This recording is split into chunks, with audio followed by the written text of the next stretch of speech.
Assalamualaikum warahmatullahi wabarakatuh.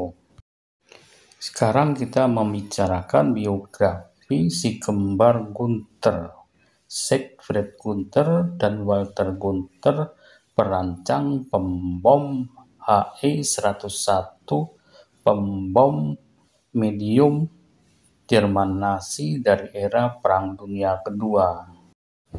Kekalahan Jerman pada Perang Dunia Pertama yang diakhiri dengan perjanjian penyerahan kekalahan, yaitu Perjanjian Versailles, yang tidak memperbolehkan Jerman memproduksi persenjataan militer dalam jumlah yang besar. Di tahun 1930-an, ketika Jerman sudah menjadi sehat secara ekonomi dan semakin kuat, Jerman juga berkeinginan untuk memperkuat angkatan bersenjatanya. Era itu, Partai Nazi Jerman mulai berkuasa dan menguat. Pada tahun 1934, Angkatan Udara Jerman Luftwaffe berkeinginan untuk mengembangkan pesawat pembom berkecepatan tinggi pada saat itu. Karena itu, mereka akan membuat pesawat komersial yang bisa digunakan atau dirubah dengan cepat menjadi pesawat militer. Jadi, pesawat pembom ini akan disamarkan sebagai pesawat komersial sipil untuk Lufthansa dan kemudian akan diproduksi di Spanyol pada awalnya. Oleh karenanya, pemerintah Jerman pada saat itu memerintahkan pabrik pesawat terbang Henkel untuk merancang dan memproduksi pesawat seperti yang diinginkan.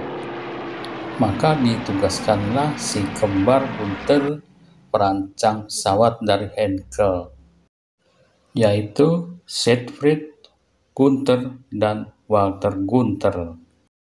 Siegfried Gunther lahir tahun 1899 dan meninggal 1969. Dan saudara kembarnya Walter Gunther lahir pada tahun 1899 dan meninggal tahun 1937. Mereka berdua juga terlibat dalam Perang Dunia Pertama dan tertangkap oleh tentara Inggris. Kemudian mereka bersekolah di Institut Teknologi Hannover dalam bidang perancangan pesawat dan aerodinamika. Karena kepandaian mereka merancang pesawat, maka pemilik pabrik pesawat terbang Henkel, Ernst Henkel, memperkerjakan mereka di pabrik Henkel. Di tahun 1930-an, Gunther bersaudara ini sudah merancang pesawat HE-70 yang dikenal sebagai Blitz. Di tahun tersebut, HE-70 Blitz berfungsi sebagai pesawat pos yang digunakan oleh Deutsche Lufthansa sebagai pesawat pembawa surat dan dikenal sebagai pesawat pembawa surat tercepat di dunia pada masa itu. HE-70 Blitz inilah sebagai dasar acuan pengembangan HE-111. Tahun 1936, HE-111 sudah beroperasi sebagai pesawat transportasi sipil yang mampu membawa 10 orang dan dioperasikan oleh Lufthansa. Tahun 1937, HE-111 sudah dimodifikasi untuk keperluan militer dan mampu membawa bom sebanyak 2.000 kg.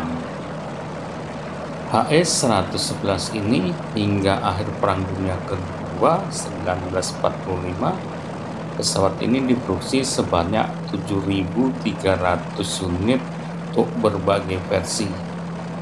Dan versi yang dibuat oleh Spanyol dengan kode Kasa 2-111 ini masih diproduksi hingga tahun 1956 dan dibuat sebanyak 200 unit untuk Angkatan Udara Spanyol dan baru dipensiunkan tahun 1975. Adapun spesifikasi dari HE-111 adalah sebagai berikut. Panjang pesawat 16,4 meter dan bentang sayapnya 22,6 meter dan tingginya 4 meter.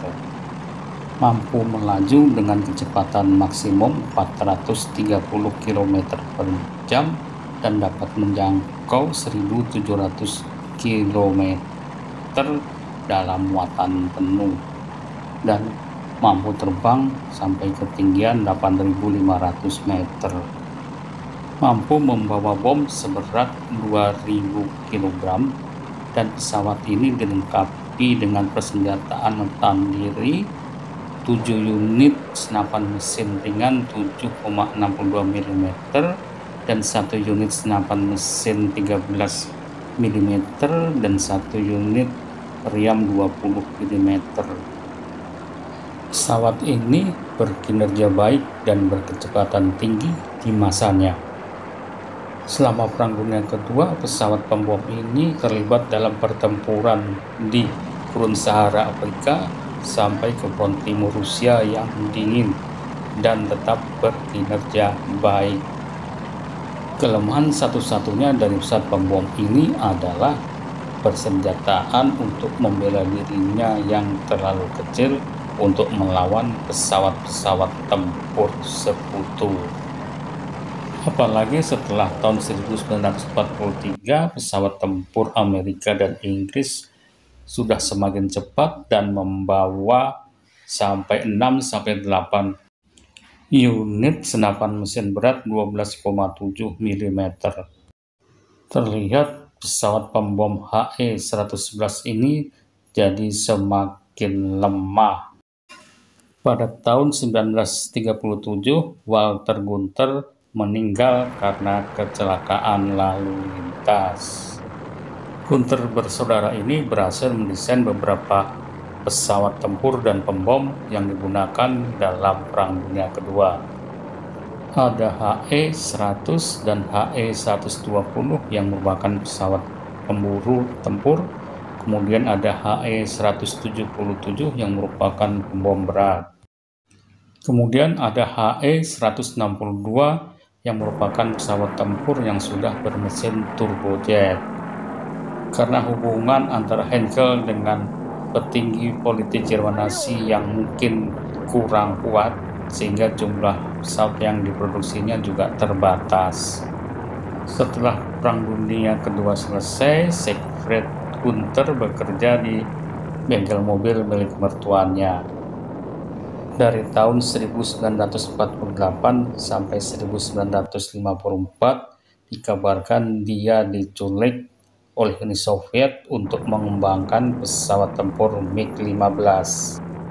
Tahun 1957 Siegfried Gunter kembali ke Jerman Barat dan bekerja kembali di Heinkel dan turut dalam pengembangan prototip pesawat VFW VC400 yang tidak sampai diproduksi. Demikian ulasan kami. Terima kasih sudah menonton. Wassalamualaikum warahmatullahi wabarakatuh.